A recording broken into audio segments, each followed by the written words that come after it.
menyempatkan hadir di diskusi kita pada kali ini. Sebelumnya saya mau nanya, tadi waktu kesini ada hambatan nggak? Alhamdulillah nggak, Mbak. Nggak. Alhamdulillah ya. Oke, baik. Ada pepatah yang mengatakan bahwa tak kenal maka tak sayang. Baiklah, di sini untuk mengakrabkan kita, ada baiknya kita melakukan perkenalan terlebih dahulu. Baiklah, perkenalkan, nama saya Cahyati Agustia. Saya mahasiswa jurusan Kesejahteraan Sosial semester 4 di Universitas Bengkulu. Di sini saya berperan sebagai fasilitator atau moderator FGD kita pada kali ini. Oke, silakan Mbak untuk perkenalan diri. Assalamualaikum warahmatullahi wabarakatuh. Waalaikumsalam warahmatullahi wabarakatuh. Perkenalkan, nama saya Rahma Pratiwi. Saya merupakan salah satu mahasiswi Universitas Bengkulu, Fakultas Keguruan dan Ilmu Pendidikan dari program studi bimbingan dan konseling. Sekarang saya sedang menempuh pendidikan di semester 4. Waalaikumsalam warahmatullahi wabarakatuh. Perkenalkan, nama saya Ayu Atalura. Saya mahasiswi di Universitas Negeri Padang. Saya mengambil jurusan Pendidikan Sosiologi. Perkenalkan, nama saya Wafa Izal Kansa. Saya dari Fakultas Kiai Syurup. Saya Mahasiswa semester mahasiswa semester 4, jurusan PAI. Oke. Kita sedang memperkenalkan diri masing-masing ya, semoga kita semakin berkembang. Baik, di sini saya akan menjelaskan terlebih dahulu tujuan dari fokus diskusi kita pada kali ini. Tujuannya yaitu hanya untuk kepentingan penelitian dan data dari seluruh responden itu akan dirahasiakan sesuai dengan prinsip pekerja sosial yang dimana ada penerimaan, komunikasi, individualisasi, partisipasi, kerahasiaan, dan kesadaran diri petugas. Baiklah, di sini saya akan memberitahu bahwa topik kita kali ini yaitu pengaruh kuliah online terhadap motivasi belajar mahasiswa. Jadi sebelum kita melakukan diskusi, ada baiknya kita mengetahui terlebih dahulu apa saja peraturan dari FGD kali ini. Yang pertama yaitu semua peserta itu boleh mengeluarkan pendapatnya dan jangan takut atau malu jika peserta yang lain akan tersinggung karena ini murni hanya ingin mengetahui pendapat masing-masing peserta. Dan semua pendapat dan saran mempunyai nilai yang sama dan sama pentingnya, serta tidak ada jawaban yang benar atau salah. Baik, teman-teman di sini kan mahasiswa semester 4 dan pastinya sedang melakukan kuliah daring atau online. Jadi yang saya mau tanyakan, menurut teman-teman sendiri, apakah penerapan kebijakan belajar daring atau kuliah online ini berdampak pada motivasi belajar kalian? Bisa mungkin dijelaskan dari Mbak Rahma? Oke, baiklah. Tadi Mbak menanyakan mengenai motivasi belajar. Apa pengaruh bagi diri saya sendiri? Nah, bagi diri saya sendiri pengaruhnya itu sangat besar, Mbak. Jadi pada proses perkuliahan daring ini, semangat dan motivasi belajar saya itu menurun. Karena yang pertama yaitu saya kurang menguasai media atau media fasilitas belajar di perkuliahan online ini seperti e-learning, Zoom, Google Meet, dan lain-lain sebagainya. Dan yang kedua yaitu tugas yang sering menumpuk, kemudian juga materi-materi perkuliahan yang diberikan oleh dosen pada aplikasi pembelajaran itu sangat minim dan juga sedikit. Jadi menurut Mbak membuat motivasi belajar kita menurun ya. Terus menurut Mbak Andi sendiri bagaimana Mbak? Kalau menurut pendapat saya, perkuliahan daring ini juga sangat berdampak bagi fokus dalam perkuliahan saya, dan juga semangat saya dalam proses pembelajaran ini sungguh menurun daripada tatap muka. Karena saya merasa bahwa mahasiswa mengikuti perkuliahan daring ini menjadi pasif, tidak aktif, dan kurang produktif dalam melaksanakan perkuliahan. Contohnya saja, pada saat perkuliahan itu kita sering melakukan tanya jawab saja, tidak melakukan diskusi apapun, sehingga mahasiswa itu menjadi pasif, tidak produktif, dan juga tidak aktif. Karena mahasiswa tidak melakukan kegiatan yang mengundang kita atau meningkatkan produktivitas kita dalam proses pembelajaran itu. Baik, jadi Mbak, perkuliahan ini menurunkan keaktifan mahasiswa gitu ya Mbak ya. Kalau menurut Wafa sendiri, Mbak Wafa sendiri? Saya sependapat dengan Mbak Rama dan Mbak. Oke, Wafa sependapat dengan Mbak Rahma dan Mbak Ayu. Jadi di sini tadi Mbak Ayu dan Mbak Rahma itu mengatakan bahwa perkuliahan ini bisa membuat mahasiswa itu bosan, terus tidak aktif, tidak produktif.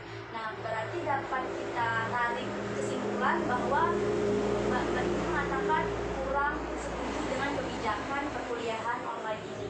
Jadi menurut Mbak, mengapa Mbak itu kurang setuju dengan perkuliahan online ini? Kalau menurut saya sendiri yaitu yang pertama adalah mengenai masalah kebutuhan kuota internet. Karena pada saat perkuliahan online ini yang dibutuhkan itu adalah kuota internet untuk mengakses aplikasi-aplikasi dan media pembelajaran di handphone. Jadi ketika kita ingin kuliah online, tentu saja kita harus terlebih dahulu membeli kuota. Nah, itu perlu uang, perlu biaya. Nah, itu yang menjadi hambatan yang pertama. Kemudian yaitu sinyal. Gangguan itu sering sekali terjadi karena kita sekarang kuliah online sedang berada di perdesaan. Tentu sinyal itu kurang stabil, Mbak. Dan ketika kita melakukan Zoom, belajar di e-learning juga sering sekali keluar masuk aplikasi, sehingga sangat mengganggu proses pembelajaran dari. Oke, jadi ini berdampak pada kebutuhan terhadap kuota internet ya Mbak ya. Kepada Mbak Ayu, Kalau menurut saya, kenapa mahasiswa itu menjadi bosan dan tidak setuju dalam penerapan perkuliahan daring ini? Bisa kita lihat yaitu dalam melaksanakan metode pembelajaran, dosen seringkali tidak variatif dalam melaksanakannya. Contohnya saja, dosen saat melaksanakan perkuliahan sering menjelaskan materi menggunakan PPT, selalu saja seperti itu, sehingga mahasiswa itu menjadi bosan. Seharusnya dosen itu melaksanakan metode pembelajaran variatif, sehingga mahasiswa itu tidak bosan dalam melaksanakan perkuliahan. oh jadi intinya karena model perkuliahannya itu hanya itu saja kan Mbak, nggak variatif sama sekali, nggak menarik, jadi membuat mahasiswa itu bosan. Menurut Mbak Wafa sendiri bagaimana? Oh, berarti Mbak Wafa juga setuju dengan pendapat Rahma dan Ayu. Baik. Lalu pastinya karena perkuliahan daring ini pasti menyebabkan dampak bagi mahasiswa. Jadi menurut Mbak, dampak yang Mbak rasakan sendiri itu gimana sih? Oh iya, perkuliahan daring ini sangat berdampak bagi diri saya sendiri, karena yang pertama yaitu saya sering mengalami stres, Mbak. Karena tugas yang diberikan oleh dosen itu sangat banyak dengan tenggat waktu yang singkat. Kemudian materi-materi yang diberikan itu sangat minim dan sedikit. Terus tugas yang diberikan oleh dosen itu seringkali tidak sesuai dengan materi yang diberikan. Jadi saya kerap kali mengalami stres dan tekanan. Oke, berarti hal ini perkuliahan daring ini menyebabkan mahasiswa itu mengalami stres ya Mbak ya. Terus kepada Mbak Ayu, mungkin ada pendapat lain Mbak? Dalam pelaksanaan perkuliahan daring ini, dampak yang dirasakan oleh mahasiswa seperti saya ini, yaitu yang sangat terasa, yaitu interaksi antara mahasiswa dan dosen itu berkurang, dan juga interaksi antara mahasiswa dengan mahasiswa juga pun berkurang juga. Dan juga dosen itu juga saat melaksanakan atau menjelaskan materi itu sangat minim waktunya, terbatas, karena fasilitasnya juga kurang memadai saat melaksanakan perkuliahan daring itu. Oke, terima kasih atas jawabannya Mbak Wafa. Kita berdua dengan Mbak Rahma dan Mbak Ayu. Jadi untuk mengatasi permasalahan motivasi belajar yang kurang atau menurun ini, menurut kalian sendiri apa sih solusi atau langkah yang harus kita ambil agar motivasi belajar mahasiswa itu meningkat pada saat perkuliahan daring? Mungkin dari Mbak Rahma. Menurut saya, Mbak ya, pemerintah bersama dengan Kementerian Pendidikan dan Kebudayaan itu harus memfasilitasi kebutuhan belajar mahasiswa. Itu yang pertama, baik itu kuota, kemudian materi-materi pembelajaran. Kemudian yang kedua yaitu materi-materi yang diberikan oleh dosen itu harus lebih kreatif atau menarik untuk diberikan atau disampaikan oleh mahasiswa, sehingga motivasi mahasiswa itu semakin meningkat. Jadi pemerintah itu harus memberikan bantuan fasilitas agar perkuliahan itu berjalan dengan lancar. Menurut Mbak Ayu sendiri bagaimana? Kalau menurut pendapat saya, agar memotivasi mahasiswa semangat untuk belajar itu yaitu dosen itu harus melaksanakan atau menggunakan model pembelajaran yang variatif sehingga mahasiswa itu tidak bosan dalam perkuliahan. Jadi misalnya dosen itu melaksanakan perkuliahan secara diskusi atau menggunakan aplikasi APK seperti Kahoot, kuis, dan lain sebagainya. Oh, jadi harus lebih variatif ya Mbak ya, biar mahasiswa itu semakin semangat belajar. Mbak, ya tambahan untuk tadi pendapat saya kan pemerintah sekarang sudah memberikan bantuan kuota. Namun itu kurang bagi mahasiswa karena bantuan kuota yang diberikan itu tidak cukup untuk mengakses aplikasi-aplikasi pembelajaran. Karena saya sendiri metode perkuliahannya itu tugas-tugas yang diberikan dosen itu kerap kali menggunakan aplikasi YouTube maupun Instagram. Jadi kita harus mengupload tugas-tugas kita ke YouTube maupun Instagram. Jadi kuota yang diberikan oleh pemerintah tersebut sangat kurang untuk mengakses aplikasi tersebut. Jadi bagaimana sih harapan kalian untuk kebijakan pemerintahan ini? Untuk saya sendiri, kita sama-sama tentunya berharap wabah COVID-19 ini cepat berlalu, kemudian kita bisa melakukan perkuliahan secara offline tatap muka lagi. Karena semakin panjang perkuliahan daring, maka saya merasa bahwa materi-materi yang disampaikan oleh dosen itu tidak masuk, maksudnya tidak saya diserap dengan baik. Saya kurang memahami, kayak kuliah tapi kok nggak paham materi sih gitu. Jadi kita sama-sama berharap bahwa perkuliahan offline segera Dilakukan. Menurut Mbak sama? Sama. Oke, jadi kita berharap wabah COVID ini cepat berlalu dan kita bisa melakukan perkuliahan dengan tatap muka. Amin. Oke, baiklah, di sini saya akan membacakan hasil fokus group discussion kita pada kali ini tentang pengaruh kuliah online terhadap motivasi belajar mahasiswa.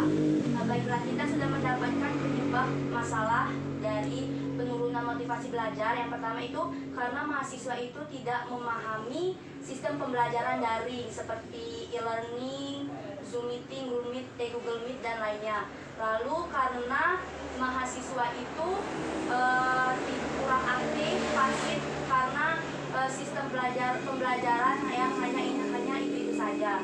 Lalu kebutuhan mahasiswa akan kuota internet itu semakin meningkat. Jadi pemerintah itu harus memberikan fasilitas yang lebih. Lalu pembelajaran yang sangat minim dan kurang variatif. Lalu dampak dari perkuliahan online ini bagi mahasiswa, yang pertama itu mahasiswa stres karena tugas itu semakin menumpuk dan materi yang diberikan itu sangat minim. Lalu mahasiswa itu banyak yang kurang setuju terhadap sistem pembelajaran daring ini karena perkuliahan yang sangat tidak variatif. Lalu solusi yang diberikan oleh Mbak Rahma, Mbak Ayu, dan Mbak Wafa yaitu yang pertama, pemerintah melalui Kementerian Kebudayaan Sosial itu harus memberikan fasilitas kepada seluruh mahasiswa berupa kuota internet ya, agar pembelajaran itu dapat dilaksanakan dengan lancar. Lalu dosen itu harus memberikan sistem pembelajaran yang lebih variatif lagi, jangan hanya PPT atau melakukan penjelasan saja. Nah, lalu di sini kita semua berharap agar pemerintah itu berupaya agar perkuliahan dilakukan secara tatap muka atau offline kembali agar pembelajaran menjadi lebih efektif lagi. Oke, itu resume atau kesimpulan FGD kita pada kali ini. Saya mengucapkan terima kasih kepada Bapak sekalian karena sudah menyempatkan hadir di FGD kita pada kali ini. Saya sebagai fasilitator atau moderator mengucapkan terima kasih. Apabila ada kata salah, saya mohon maaf. Kepada Allah saya mohon ampun. Saya akhiri, wabillahi